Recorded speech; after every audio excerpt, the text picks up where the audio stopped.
Petition for the resignation of President Ferdinand Marcos Jr. To the honorable members of the Congress of the Philippines, the Supreme Court, and the Filipino people, we, the citizens of the Republic of the Philippines, numbering 16 million strong, hereby call for the immediate resignation of President Ferdinand Marcos Jr. on the grounds of betrayal of public trust, corruption, economic mismanagement, and violations of national sovereignty. Grounds for resignation: corruption and misuse of public funds, alleged misappropriation of P60 billion from PhilHealth and other government funds, unauthorized withdrawal and mismanagement of national treasury and gold reserves, questionable use of confidential funds, without full transparency and accountability, betrayal of public trust, rising inflation, high food prices, and a worsening economic crisis under his administration, inability to provide effective solutions for poverty, reduction in national development, violation of national sovereignty, actions leading to the Philippines, renewed engagement with the International Criminal Court, ICC. Despite previous withdrawal and lack of local legal grounds, weak stance on foreign affairs, including compromises that endanger national security, our demands: immediate resignation of President Ferdinand Marcos Jr. to allow for a leader who will serve with integrity and accountability, an independent investigation into all alleged corruption and illegal transactions within the Marcos administration, reforms in government transparency to ensure public funds are protected and properly allocated. The people's voice cannot be ignored.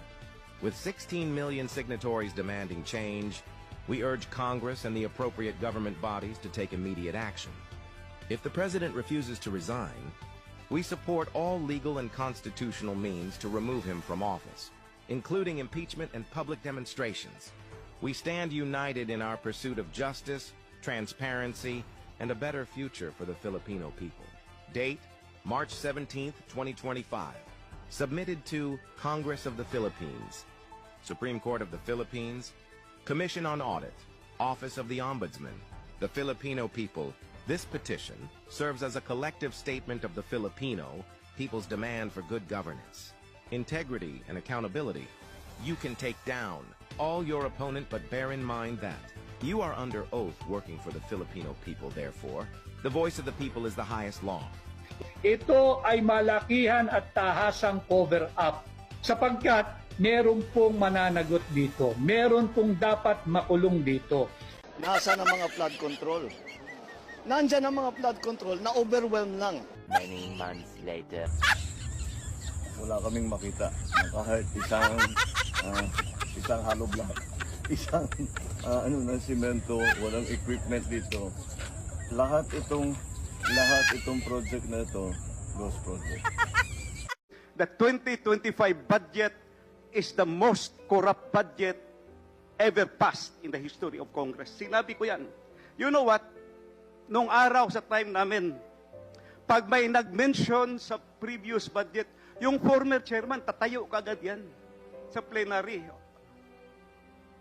Magsasalita, question of privilege, individual and collective privilege, i-explain kung anong nangyari. Mr. Chairman, August 4 ako nagsabi, 2025 budget is the most corrupt budget. Hanggang ngayon, wala akong narinig na denial man lang sa previous chairman o sa previous members ng committee. Does this mean na hindi nila kaya i-dispute yung sinabi ko na 2025 budget is the most corrupt budget ever passed in the history of Congress? Mr. Chair, here is the USB. Sinasabi, paano nagkaroon ng insert? Under the name of Congressman Saldico, ang insertion sa BICAM as proponent siya is 13,803,693,000. And we do not want to invite him as a resource person. Mr. Chair, sorry. Comsec, can you show this? Para lang sabihin, hindi ako Mr. Chair, with nagsimbento. due courtesy. Wait, I have the floor. Yeah, I have the floor. Yeah, but I have the floor. No, Mr. I Chair. have the floor. Just to, on the I have the record, floor. On the record, Mr. I Chair. have the floor. We did not refuse to I invite. have the floor. Mr. Chair, motion to suspend. Mr. Bakit po ito ninyo binili ang mahal na sasakyang ito? Binili ko to dahil sa payong na to. Trip ko kasi yung brand. Flood Control Project is the best. So kaya mo to kinuha dahil Kasi ito, may payong, oh. Natutuwa ako sa payong. Paano tuwa to? sa payong. Ayan. Pero hindi ko pinagagamit yung payong na to. Hindi pwedeng gamitin. Oo, kasi mahal yung payong. Oo. Yan.